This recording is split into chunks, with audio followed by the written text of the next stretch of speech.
एक साधारण इंसान और एक महान इंसान के बीच में जो अंतर होता है वो दोनों की पावर ऑफ कंसंट्रेशन यानी कि एकाग्र शक्ति का होता है। स्वामी विवेकानंद। कंसंट्रेशन यानी कि एकाग्रता ही इंसान के दिमाग की एक वो शक्ति है जिसके चलते इंसान इतने बड़े बड़े आविष्कारों को कर पाया। आज आप अपने आसपास जो कुछ भी देख रहे हो वो सभी चीजें पावर ऑफ कंसंट्रेशन की वजह से ही संभव हो पाई हैं। आप इंटेलिजेंट बनना चाहते हो, अपने दिमाग को तेज करना चाहते हो, तो मैं आपको गारंटी के साथ लिख के दे सकता हूँ कि आपके दिमाग की एकाग्र शक्ति यानी कि पावर ऑफ कंसंट्रेशन को बढ़ाए बिना ये संभव ही नहीं है। मैंने बहुत से महान लोगों के बारे में पढ़ा है और मुझे उनमें से एक भी इंसान ऐसा नहीं मिला जिसके पास एक बेहतरीन कंसंट्रेशन पावर ना हो, क्योंकि जितना ज्यादा आपकी एकाग्र शक्ति होगी उतनी ही जल्दी और अच्छे से आप चीजों को सीख पाओगे। इसलिए तो शास्त्रों में कहा गया है कि जगन मात्रे नमस्तुभ्यम प्रसीद परमेश्वरी विद्यारंभा करिष्यामि एकाग्रताम प्रदेहि में, यानी कि हे जगत माता परमेश्वरी मैं तुम्हें प्रणाम करता हूँ, विद्या ग्रहण करने के लिए मुझे एकाग्रता प्रदान करें। और स्वामी विवेकानंद जी ने भी तो कहा है कि मेरे लिए एजुकेशन यानी कि शिक्षा का मतलब दिमाग की कंसंट्रेशन पावर को बढ़ाने से है, न कि फैक्ट्स और इंफॉर्मेशन को एकत्रित करने से। क्योंकि अगर आपका दिमाग एक बार एकाग्र यानी कि कंसंट्रेट हो गया तो उसके बाद किसी भी चीज को सीखना या याद करना तो आपके लिए बच्चों का खेल हो जाएगा। इसीलिए इस वीडियो की एक लाइन भी मिस किए बिना इस वीडियो को एकदम लास्ट तक देखिएगा, क्योंकि इस वीडियो में जो जानकारी आपको मिलने वाली है वो शायद ही आपको कोई दे।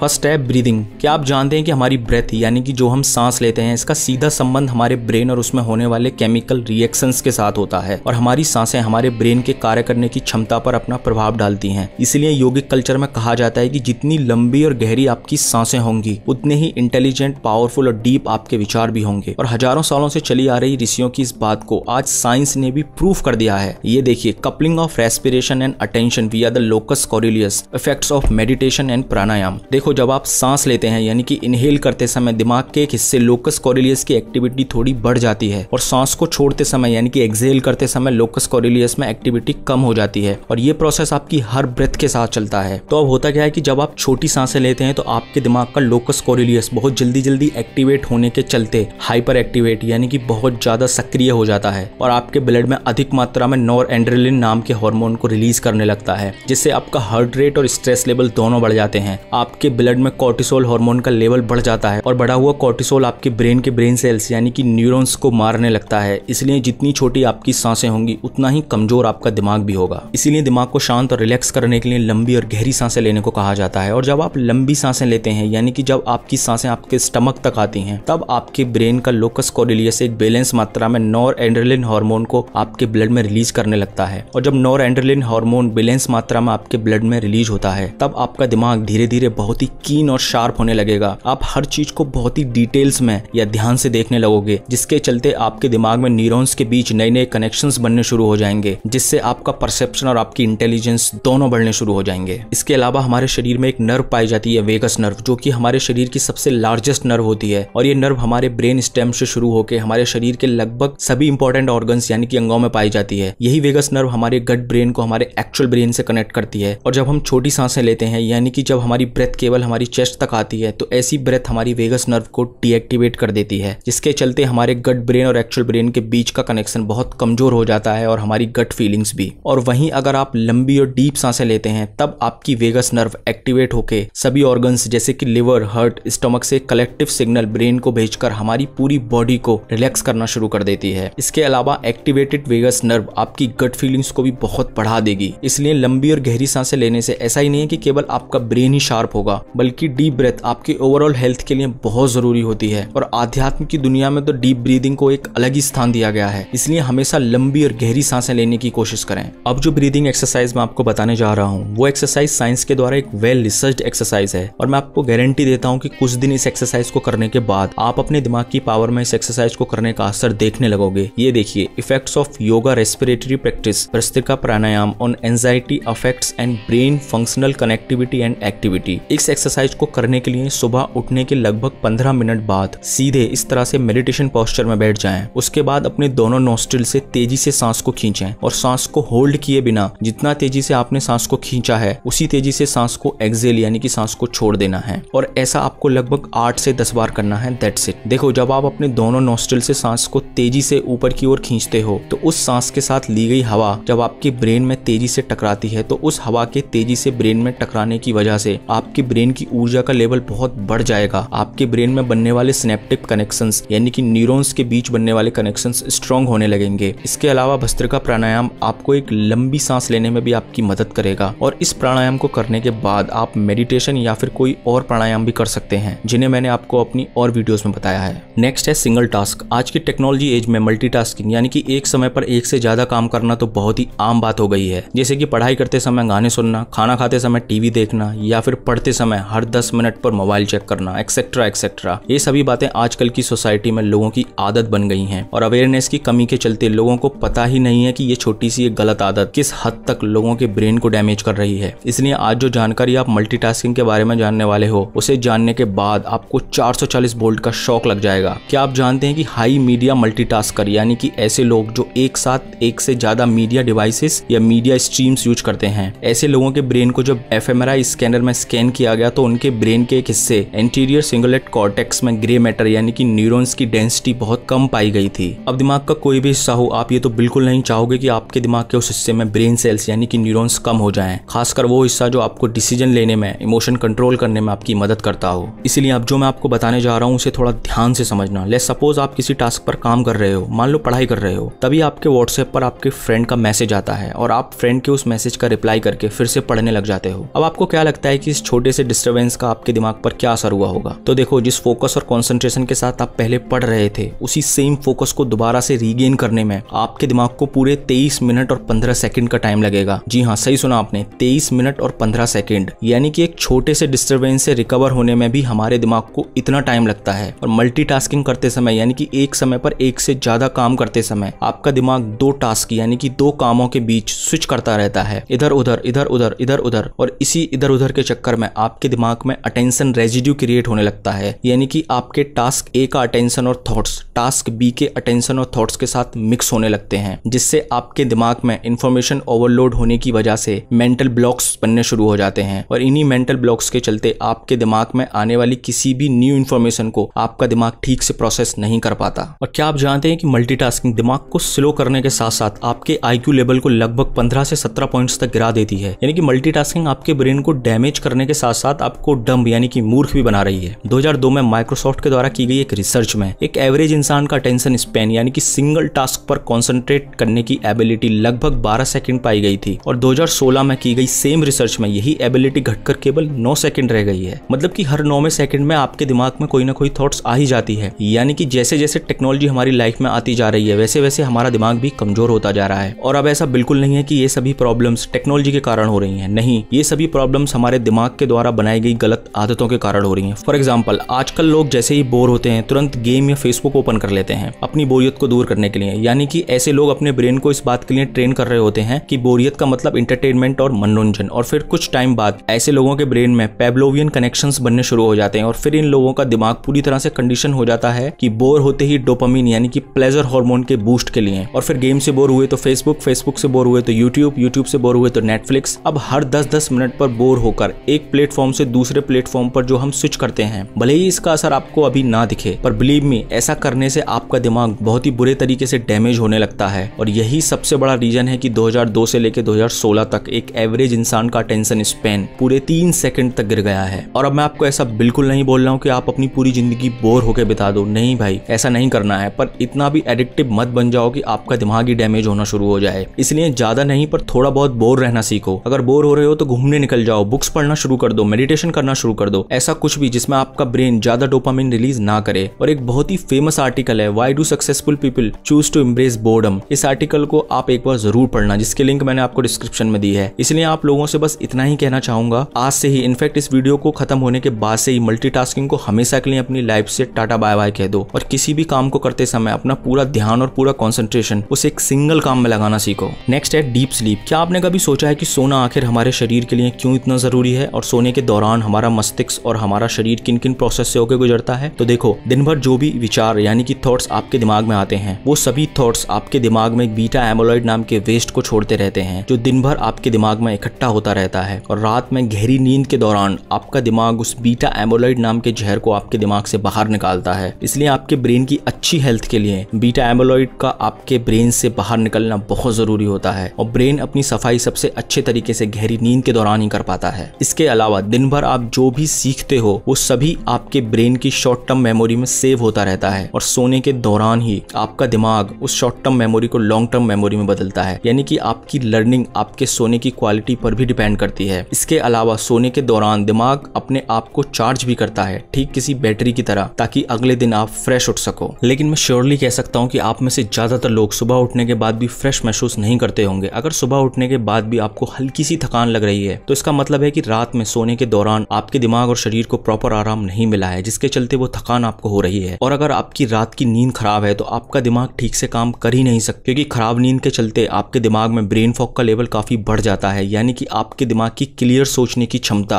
आपकी मेंटल क्लैरिटी बहुत कम हो जाती है, आपकी स्ट्रेस से लड़ने की एबिलिटी भी बहुत कम हो जाती है। इसीलिए एक बेहतर नींद आपके दिमाग की पावर और आपकी हेल्थ दोनों के लिए बहुत जरूरी होती है। अब बेहतर नींद के लिए सबसे पहले तो सोते समय आपके बेडरूम में बहुत अंधेरा होना चाहिए, क्योंकि हमारे ब्रेन का एक हिस्सा सुपर कैस्मेटिक न्यूक्लियस लाइट से एक्टिवेट होकर हमारे पीनियल ग्लैंड को सिग्नल भेजना शुरू कर देता है, जिससे पीनियल ग्लैंड हमारी नींद को रेगुलेट करने वाले हार्मोन यानी कि मेलाटोनिन हार्मोन को बनाना कम कर देती है, जिसके चलते रात भर आपको ठीक से नींद नहीं आ पाती। इसलिए सोने से पहले ये मेक श्योर कर लें कि आपके रूम में इनफ डार्कनेस हो। इसलिए मैं सोते समय हमेशा स्लीपिंग मास्क लगाकर सोता हूँ। एंड बिलीव मी, जब से मैंने इस मास्क को यूज करना शुरू किया है तब से मेरी नींद की क्वालिटी में बहुत सुधार हुआ है। दूसरा, अगर आपके रूम में वाईफाई राउटर लगा हुआ हो तो सोने से पहले राउटर को ऑफ और अपने फोन को अपने आप से थोड़ा दूर रख दें, क्योंकि राउटर या फोन से निकलने वाली फ्रिक्वेंसीज भी हमारी स्लीप को डिस्टर्ब करती हैं। इसके अलावा आपको सोने से पहले अपने दिमाग को खाली करके सोना चाहिए। खाली से मेरा मतलब है विचार शून्य, थॉटलेस, ताकि आपका दिमाग सोने के दौरान डीप स्लीप में जा सके। इसके लिए सोने से पहले यानी कि जब आप अपने बिस्तर पर लेटे हुए होते हैं तब अपना पूरा ध्यान अपने शरीर पर लगाएं, जैसे कि अपने लेफ्ट पैर के अंगूठे पर, उसके बाद लेफ्ट पैर की सारी उंगलियों पर, फिर पूरे लेफ्ट पैर पर, उसके बाद एंकल से लेकर घुटने तक। इसी तरह से आपको अपनी बॉडी के ऊपर अपना सारा ध्यान लगाना है। और अगर इस दौरान आपके दिमाग में कोई थॉट आती भी है तो उस थॉट से ध्यान हटाकर वापस अपने शरीर पर ध्यान लगाना शुरू कर दें। अब हो सकता है कि शुरुआत में आपको ऐसा करने में थोड़ी प्रॉब्लम आए, लेकिन अगर आपने इस तरह से सोने की आदत अगर एक बार डेवलप कर ली तो मैं आपको गारंटी देता हूं कि सुबह उठने के बाद आपको जो फीलिंग्स का एहसास होगा उसे देखकर आप चौंक जाओगे। सुबह उठने के बाद आपको अपने दिमाग का कंसंट्रेशन इतना बढ़ा हुआ मिलेगा कि आपको ऐसी फीलिंग्स आएंगी कि इस तरह के दिमाग के साथ तो मैं कुछ भी अचीव कर सकता हूं यार। और इस एक्सपीरियंस को मैंने खुद से फील किया है, तभी मैं आप लोगों के साथ इसे शेयर कर रहा हूं। ऐसे स्लीप पर मैंने एक सेपरेट वीडियो भी बनाई है जिसमें मैंने इन सभी बातों को बहुत ही डिटेल्स में बताया है। उस वीडियो की लिंक मैंने आपको डिस्क्रिप्शन में दे दी है, आप वहां से उसे चेक कर सकते हैं। तो दोस्तों, इस वीडियो के लिए इतना ही। Thank you so much for watching.